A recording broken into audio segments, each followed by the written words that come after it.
Kini ang tingog sa mga nagbantay sa panimalay sa Ginoo.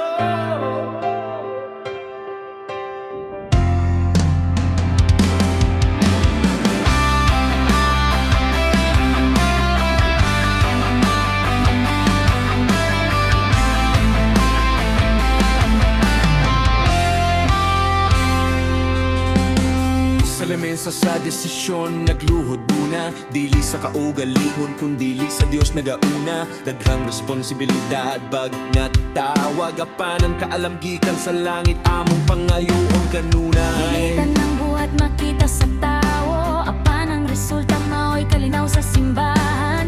Kung magkalain-lain ang huna-huna, sa pagampo kami nagkahiho sa tanan. Sa tingog sa kalibutan nga nagdaog-daog kami namati sa imong pulong. Ikaw ang ulo sa simbahan, ikaw ang among sundon, Ginoo.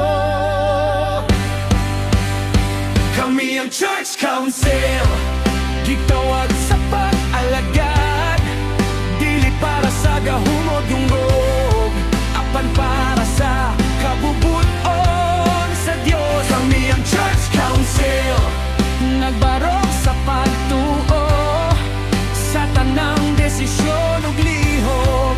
Ikaw Ginoo ang sentro sa tanan.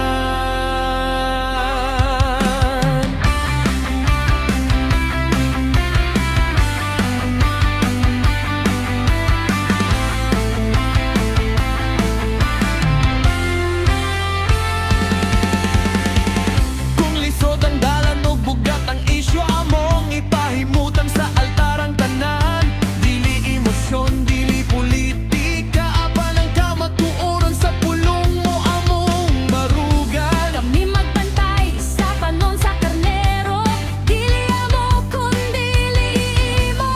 Kung magkaluyahan ang kusog sa tawo, ang imong espiritu mao'y mupuno.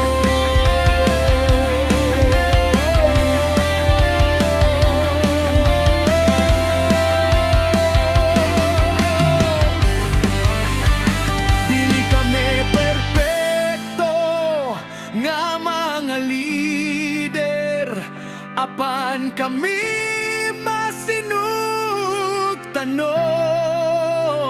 Sa tanang butang, ikaw among gipangita. Dili among kaugalingong kabubuton.